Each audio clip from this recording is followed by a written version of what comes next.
Football അത് വെറുമൊരു കളിയാണെന്ന് കരുതുന്നവർക്ക് തെറ്റി.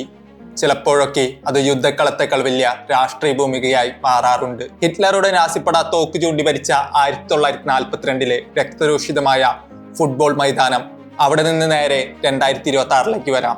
ഇതാ അമേരിക്കൻ മണ്ണിൽ നടക്കുന്ന ഫിഫ വേൾഡ് കപ്പിൽ സാക്ഷാൽ അമേരിക്കൻ പ്രസിഡന്റ് ഡൊണാൾഡ് ട്രംപ് നേരിട്ടിടപെടുന്നു. ഫിഫ സ്വന്തം നിയമങ്ങൾ പോലും കാറ്റിൽ പറത്തുന്നു.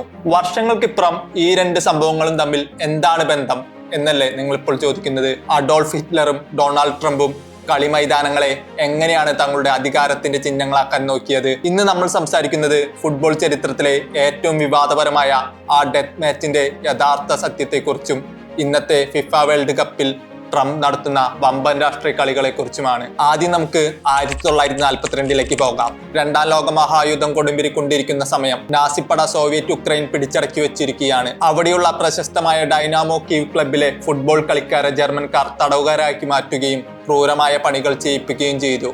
അങ്ങനെ ഒരു ദിവസം നാസികൾക്ക് ഒരു ബുദ്ധി തോന്നി. അവിടുത്തെ തദ്ദേശീയരായ തടവുകാരെയും നാസി സൈന്യത്തിലെ കരുത്തരായ കളിക്കാരും തമ്മിൽ ഒരു ഫുട്ബോൾ മത്സരം. നാസികളുടെ ലക്ഷ്യം ഒന്നേ ഉണ്ടായിരുന്നുള്ളൂ: തങ്ങളാണ് ലോകത്തിലെ ഏറ്റവും മികച്ച വംശമെന്ന് കളിച്ച് തെളിയിക്കുക.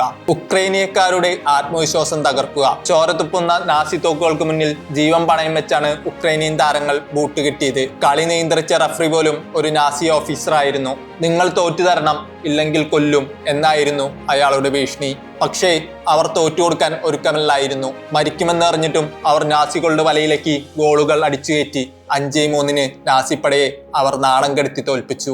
ഈ കളിയാണ് ചരിത്രത്തിൽ ഡെത്ത് മാച്ച് എന്നറിയപ്പെടുന്നത്. കളി ജയിച്ചതിന് പിന്നാലെ ആ പോരാളികളിൽ പലരെയും നാസികൾ തടങ്കൽ പാളയത്തിലിട്ട് ക്രൂരമായി പീഡനത്തിനിരയാക്കി എന്നാണ് ചരിത്രം. കളി അവിടെ വെറുമൊരു കളിയായിരുന്നില്ല, ഫാസിസത്തിനെതിരെയുള്ള യുദ്ധമായിരുന്നു. ഇനി നേരെ 2026 വരാം. ഇവിടെ തോക്കുകളില്ല, പകരം കോർപ്പറേറ്റ് അധികാരത്തിന്റെ കളികളാണ്. ബോസ്നിയ ആൻഡ് ഹെർഗോവനിക്കെതിരെ റൗണ്ട് ഓഫ് 32 മത്സരത്തിൽ USA സ്റ്റാർ സ്ട്രൈക്കർ ഫൊളാരിൻ ബലോഗന് ഒരു ഫൗളിന്റെ പേരിൽ ചുവപ്പ് കാർഡ് ലഭിക്കുന്നു. നിയമപ്രകാരം അടുത്ത മത്സരത്തിൽ നിന്ന് താരം സ്വയമേ പുറത്തിരിക്കണം. ബെൽജിയത്തിനെതിരായ നിർണായകമായ റൗണ്ട് ഓഫ് 60 മത്സരത്തിൽ USAക്ക് ബലോഗനെ നഷ്ടപ്പെടുമെന്ന് ഉറപ്പായിരുന്നു. പക്ഷേ ഇവിടെയാണ് കളി മാറിയത്.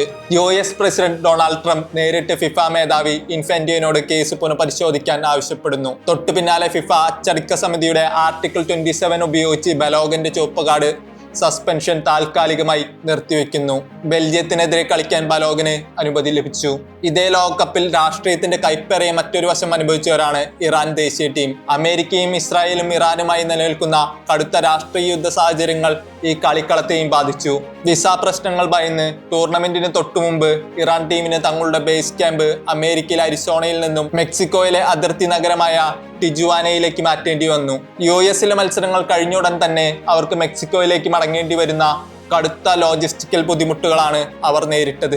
ചുരുക്കത്തിൽ അന്ന് നാസികൾ ഫുട്ബോളിനെ തങ്ങളുടെ വംശീയ മഹിമ കാണിക്കാനുള്ള ആയുധമാക്കിയെങ്കിൽ ഇന്ന് വൻശക്തികൾ അതിനെ തങ്ങളുടെ സാമ്രാജ്യത്വ ശക്തിയും രാഷ്ട്രീയ സ്വാധീനവും ഉറപ്പിക്കാനുള്ള വേദിയാക്കുന്നു. അന്ന് തോക്കിൻ മുനയിലായിരുന്നെങ്കിൽ ഇന്ന് നയതന്ത്രത്തിന്റെയും കോർപ്പറേറ്റ് സമ്മർദ്ദങ്ങളുടെയും രൂപത്തിലാണെന്ന് മാത്രം. കളിക്ക് പിന്നിലെ ആ അധികാരമോഹം ഇന്നും മാറിയിട്ടില്ല. Waytonikah.com, the exclusive Muslim matrimonial site.